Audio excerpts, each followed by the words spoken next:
from. In the rhythmic flow we fly, through the darkness we soar high. Drone explores, searching the skies, seeing what we can't see with naked eyes.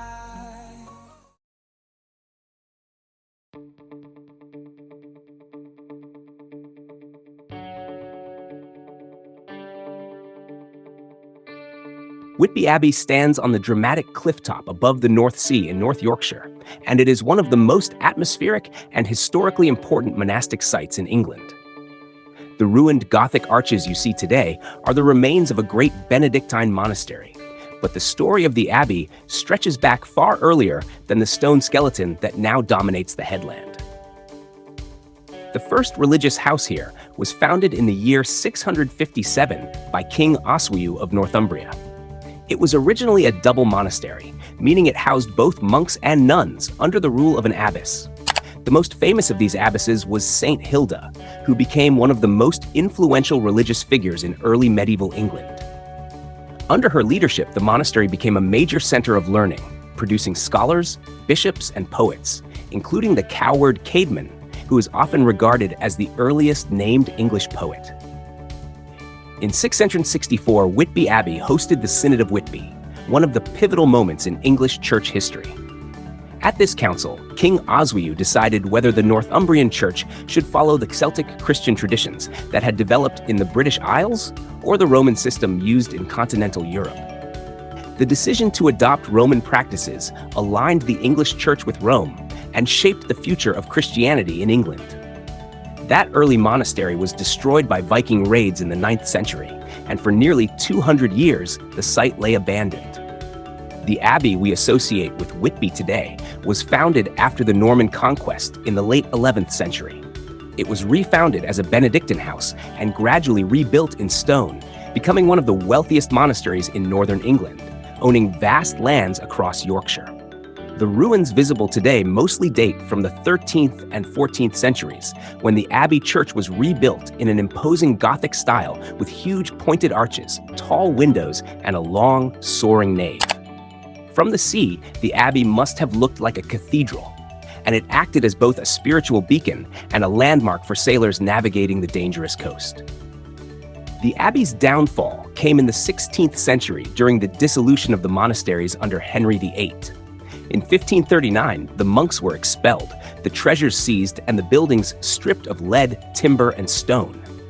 What could not be carried away was left to decay, and over the centuries, storms and salt air have gnawed at the ruins, giving them their haunting, skeletal appearance. Whitby Abbey also gained a second life in literature and folklore. Bram Stoker used it as a setting in his novel Dracula, with the vampire arriving at Whitby in the form of a dog and racing up the 199 steps from the harbor to the churchyard beside the abbey. This connection has made the site a magnet for Gothic culture, and it plays a central role in the town's modern identity. Today, the abbey is cared for by English Heritage and is one of the most visited historic sites in the north of England.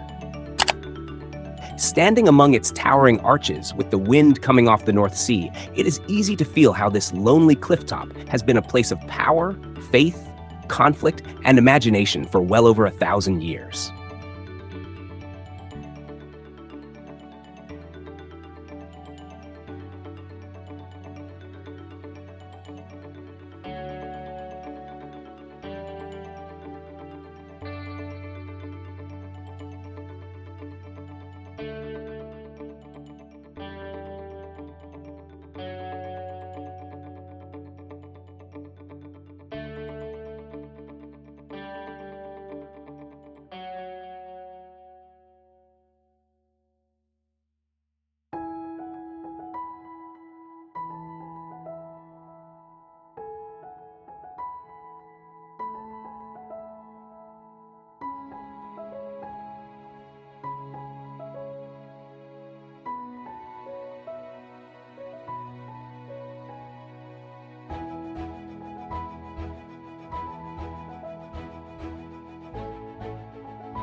all your drone accessories, scan the QR code below.